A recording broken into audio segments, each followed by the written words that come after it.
মোহ আর মিথ্যের মধ্য দিয়ে চলতে চলতে একটা সময় আত্মাগুলো নিমজ্জিত হয় অন্ধকারের অতল গহ্বরে। সেই ভয়ার্ত অন্ধকার কূপ থেকে কেউ আলোর দিশা পায়, আবার কেউ পায় না।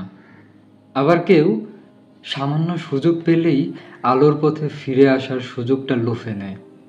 আবার কেউ হারিয়ে যায় অতল থেকে অতল গহ্বরে। যারা জীবনের একটা সুযোগকে কাজে লাগিয়ে আলোর পথে ফিরে আসে, কেমন হয় তাদের গল্পগুলো? কেমন হয় যদি তাদের গল্পগুলো আমরা একটা বইয়ের মধ্যেই পেতে পারতাম? সেই চাহিদাকে পূরণ করার জন্যই সমকালীন প্রকাশন আমাদের জন্য প্রত্যাবর্তন নামে একটি চমৎকার বই বাজারে নিয়ে এসেছে। এই বইটি সম্পাদনা করেছেন আমাদের সবার প্রিয় পরিচিত মুখ আরিফ আজাদ।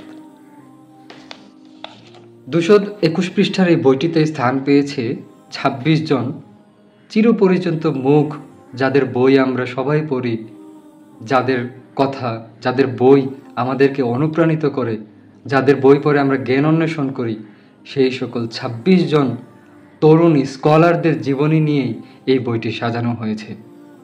তাদের সবার জীবন আমাদের মতো এত সুশ্রী ছিল না।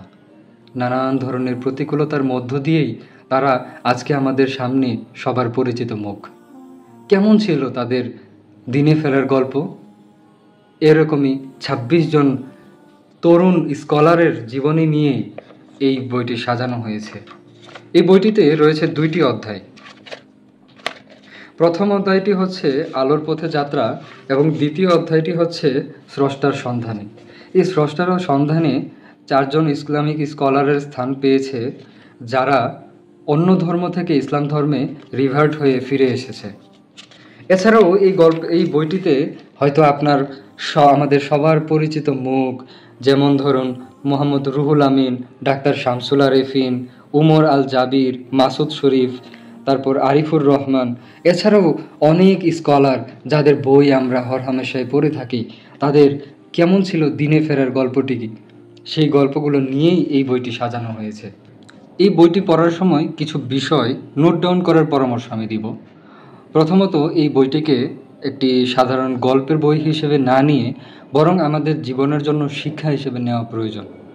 দ্বিতীয়ত, এইখানে যেই সকল স্কলাররা আমাদের সবারই পরিচিত মুখ সবাই, ওনারা জীবনে যেই সকল প্রতিকূল পরিবেশগুলো ফেস করেছেন এবং সেগুলো সেই সময় যেইভাবে সলভ করেছেন বা সমাধান করেছেন, সেই বিষয়গুলো আমরা নোট ডাউন করতে পারি। এবং তৃতীয়ত গুরুত্বপূর্ণ বিষয় হচ্ছে যে এই সকল স্কলাররা কিন্তু আপনি দিনের পথে ফিরে আসেননি।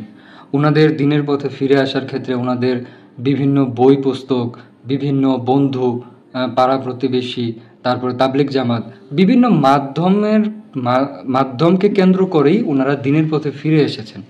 আমরা চাইলেই কিন্তু সেই মাধ্যমগুলোকে দাওয়াতের কাজের মাধ্যম হিসেবে ব্যবহার করতে পারি এবং আমরা যদি এইভাবে কাজ করি তাহলে কিন্তু আমাদের দাওয়াতি কাজের মাধ্যমে অনেকেই ইসলামের শিক্ষায় শিক্ষিত হতে পারবেন ইনশাআল্লাহ। এই বইটি সম্পর্কে টুকিটাকি কিছু কথা, যেমন এই বইটির নাম হচ্ছে প্রত্যাবর্তন এবং এই বইটি সম্পাদনা করেছেন আরিফ আজাদ এবং প্রকাশ করেছে সমকালীন প্রকাশন।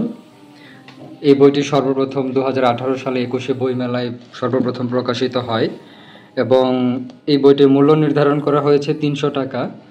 এই বইটি আপনারা ঘরে বসেই খুব সহজে রকমারি.com, ইসলামীবই.com, ওয়াফিলাইফি.com থেকে হাতে পেয়ে যাবেন। 221 পৃষ্ঠার একটি বই, হয়তো পড়তে বেশি সময় লাগবেও না। আশা করি আপনারা প্রত্যেকে এই বইটি পড়বেন এবং বই পড়া শেষ হলে হাতে রেখে দেবেন না, আপনার অন্য কোনো বন্ধুকে বা অন্য কাউকে গিফট করে দিবেন। বই হচ্ছে একটা ডায়মন্ডের মতো, এখানে আপনি যত আলো দিবেন তত আলো ছড়াবে, ততই এটা চারপাশকে আলোকৃত করবে। অতএব বই ফেলে রাখবেন না, বই পড়া শেষ হলে সাথে সাথে এটা অন্য কাউকে গিফট করে দিবেন এবং তাকে পরামর্শ দিবেন সে তার পড়া শেষ হলে যেন সে আরেকজনকে গিফট করে দেয়। আর আমি এই বইটি সংগ্রহ করেছি আমাদের মানব সেবা ও শিক্ষা ফাউন্ডেশনের লাইব্রেরি থেকে। আপনারা চাইলে আমাদের লাইব্রেরি থেকে বই নিয়ে পড়তে পারেন। আজকে এই পর্যন্তই, সবাই বইটি পড়বেন এবং আপনাদের মতামত জানাতে পারেন। আসসালামু আলাইকুম ওয়া রাহমাতুল্লাহ।